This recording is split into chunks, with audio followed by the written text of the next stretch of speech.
ये झूठ, इन्हें शर्म नहीं है, इन्हें भगवान का डर नहीं है, ये मासूम लोगों को बहलाते फुसलाते हैं।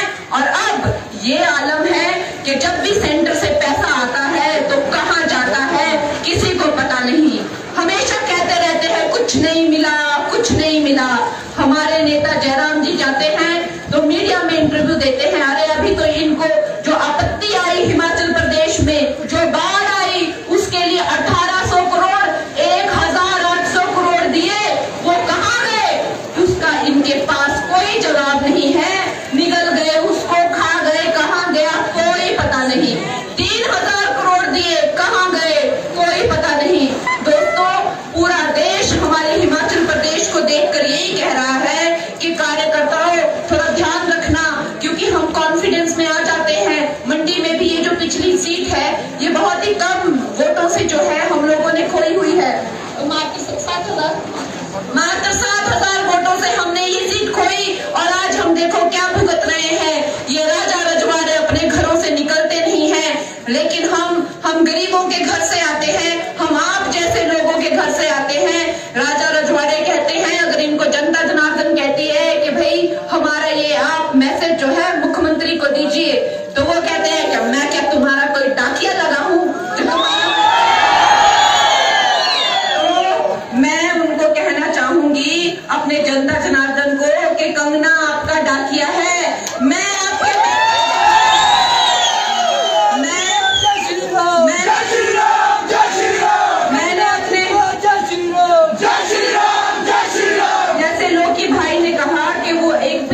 क्षेत्र में रहने का क्या दर्द होता है, वो मुझे पता है क्या दर्द होता है। मैं सरकार घाट के एक बहुत छोटे गांव, उससे भी छोटे अंदर जाके जाहू, और जाहू से भी अंदर जाके एक भामला है जिसका शायद कभी किसी ने नाम नहीं सुना होगा, जिसका कभी किसी ने जिक्र नहीं जिंदगी में किया। भामला नाम की एक जगह से जब एक बेटी जाती है बाहर में, तो इनफैक्ट हिमाचल में भी कहा जाता है ये जगह है कहाँ, हमने तो कभी नाम भी नहीं सुना।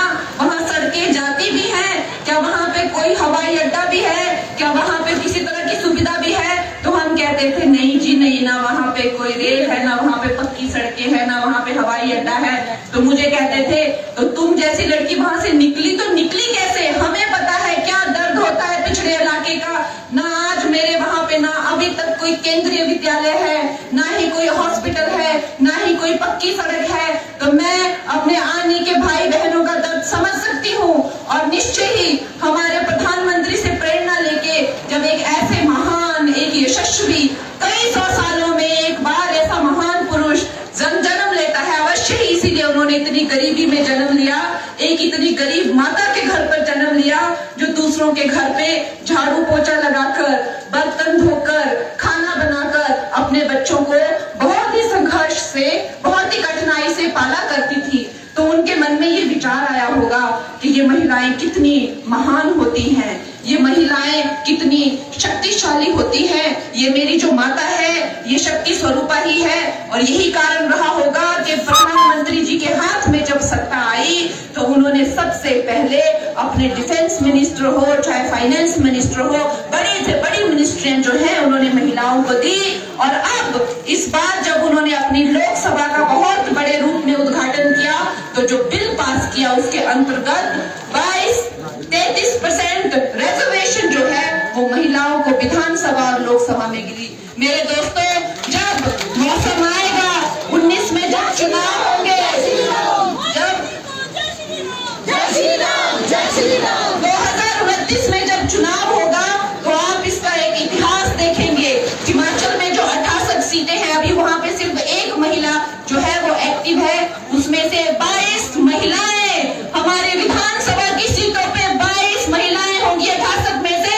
और जो मोदी जी का जो सपना है कि भारत जो ना कि सिर्फ महिलाओं का सशक्तिकरण करे, मगर वो भारत जिसका महिलाएं नेतृत्व करे, लीडरशिप करे, ऐसे भारत का सपना जो है मोदी जी पूरा करेंगे। हमारे मोदी जी न कि सिर्फ हमारे भारत को 5वीं अर्थव्यवस्था से तीसरी से नंबर 1 पे लेके जाना चाहते हैं दोस्तों, लेकिन आप उस इंसान के कर्म देखिए। जब श्री राम इतने सदियों बाद भारत में आए तो नरेंद्र मोदी जी ने उनकी प्रतिष्ठा की, उनको लेकर और न कि सिर्फ यहाँ, उन्होंने मुस्लिम देश में भी उन्होंने मंदिर बनवा दिए, और हिंदू देश में तो बनाए, मुस्लिम देश में भी मंदिर बना दिए।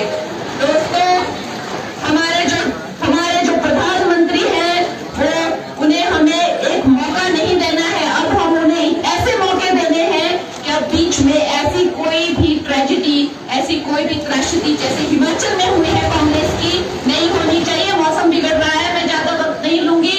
हमें ये बात याद रखनी है कि हमारे देश की सुरक्षा के लिए पाकिस्तान, एक वक्त था जब पाकिस्तान हमें दबाता था, हमें टॉर्चर करता था, हमारे सैनिकों के आंख कान नोच कर हमारे पास भेजता था। याद करिए सौरभ कालिया को।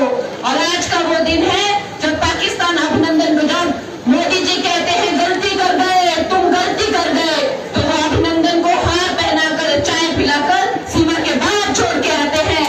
ये हम नहीं भूलेंगे। जय श्री राम।